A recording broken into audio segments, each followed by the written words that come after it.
It'll depend in terms of which context, obviously, because it's postgraduate. But if you look at it from an institutional perspective, it is to upskill in terms of empowering and then more specialized training for graduates. I think postgraduate education is meant to enhance one's knowledge.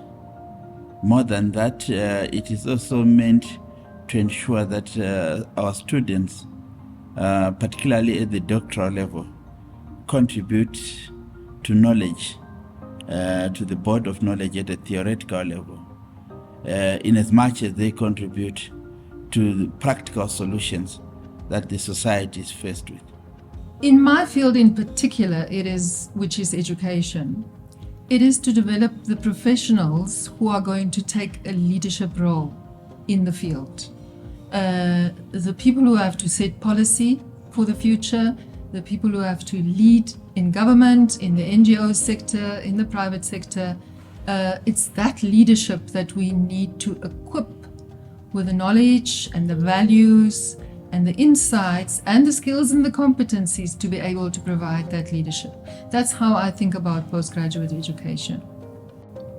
The question now is, what kind of graduates do we produce now? Before we look at which one do we need, are we producing the ones we need as well? Have we defined our needs? Do we understand what those needs are? What inform our needs? Does it needs inform from the history, or does it inform from the future? And if it informs from the history, how then do we use the opportunity that the history have provided to shape the future? Before we go now to begin to ask ourselves, what does masters and doctoral produce? Because it is from that need that we begin to identify the kind of skills for the future, or the kind of skills that were missing in the past, before we say at the master's or a doctoral level, this is what we need to do. So that is the whole idea of getting to a need. And also, it shouldn't just be a need-driven thing as well. It should be also a context thing, because need may be international, but is it the things you need here? And also, needs, if you need it here, is it something you need international? So there's a lot of balancing act that needs to take place.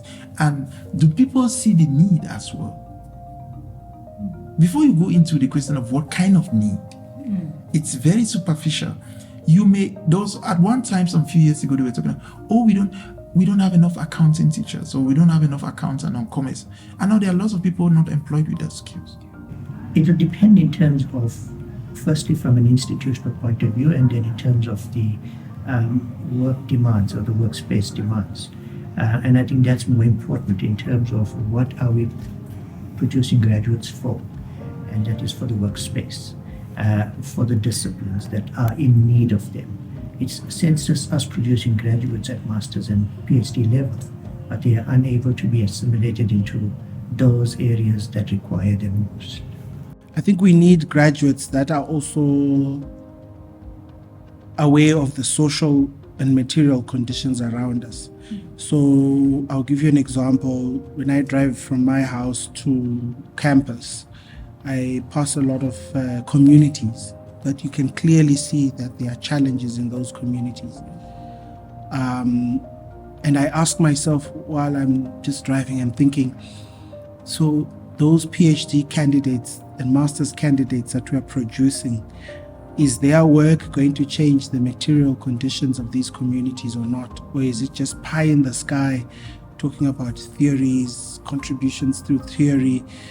So I think we need more innovative type of ways of encouraging work by master's and doctoral students that change the material conditions of people around us. And finally, some of these master's and doctoral students are funded through the state. So this is really taxpayers' money, and what better way to have value for investment by having a linkage between the input that the fiscus is making to develop skills, and those skills also affecting and assisting communities.